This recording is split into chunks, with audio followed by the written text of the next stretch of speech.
A cyber attack coordinator, a cyber weapons coordinator inside the White House. The coordination aspect of it gets hindered. Potential operations being coordinated gets hindered. But to both of you, and Lisa, I'll start with you. What is the most effective way for any administration under these circumstances to put pressure on Russia, to communicate with Russia about that we're not going to take it? Because I think there's a tendency in the press to think, oh, well, what we've got to do is see evidence that President Trump beat Putin over the head with a baseball bat in a meeting. That's not how it's going to go. Obama said, you got to cut it out. That didn't exactly do it. What would your recommendation be how to send that message?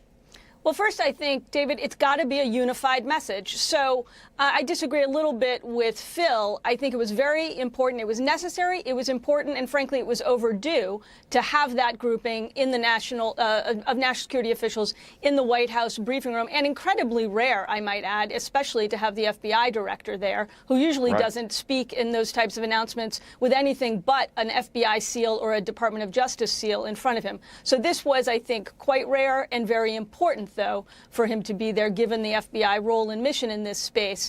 But I think the important thing, particularly for President Putin, is to have a unified message, but critically to have that message come from the very top. I think if you talk to Russia experts, they will tell you that President Putin listens to one person, if he listens to anybody, and the only message he's probably looking for is one from Donald Trump.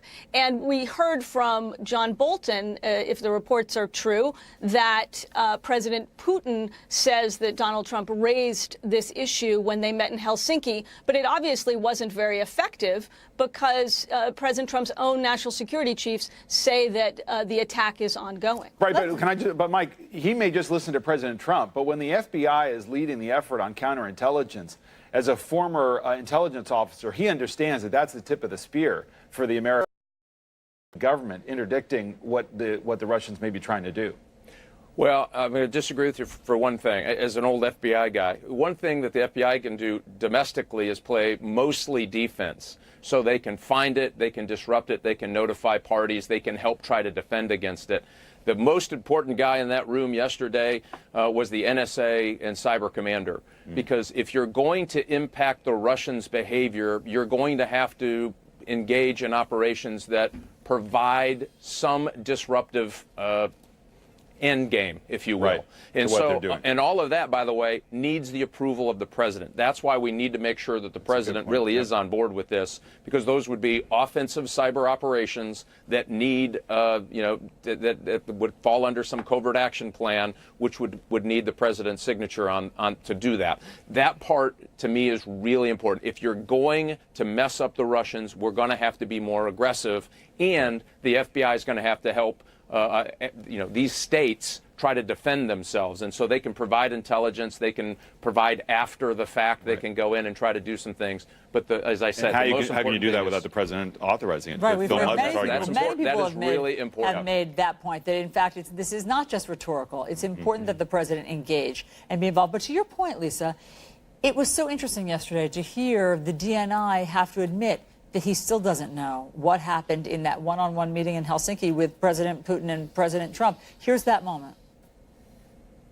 I'm not in a position to either understand fully or talk about what happened at Helsinki. I'll turn it over to the National Security Director here to address that question. He'll toss that hot potato right into John Bolton's lap. And what John Bolton then said, Lisa, was, well, I mean, I'm paraphrasing, but according to President Putin, President did bring up election interference. President Putin is our source for what happened in that meeting? Right.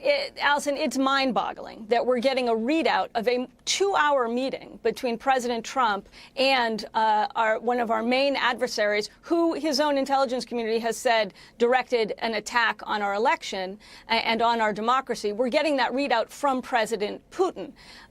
Look, it's mind-boggling that the Director of National Intelligence, weeks after this meeting, does not have a readout. In my experience, when I was the Homeland Security Advisor, and these types types of meetings would take place. Well, first of all, they didn't take place without having other staff in the room, or at least a note taker who could memorialize the conversation and, very importantly, give that to our intelligence analysts and experts who could then use it, take it in, understand it, and use it to inform our efforts in the future. So to not have that, I think, really deprives our experts and deprives us of having a better understanding.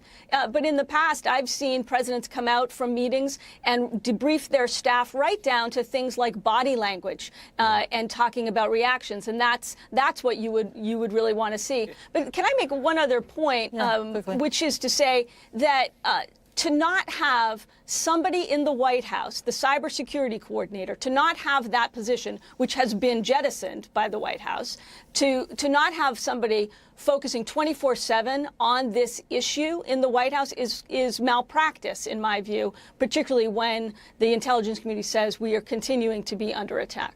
Thank you for making that point. That is so, we need to underscore it all the time. There was that position, and that person was let go. That's right. So, Lisa, Monica, Mike Rogers, thank you both very much for all of your expertise.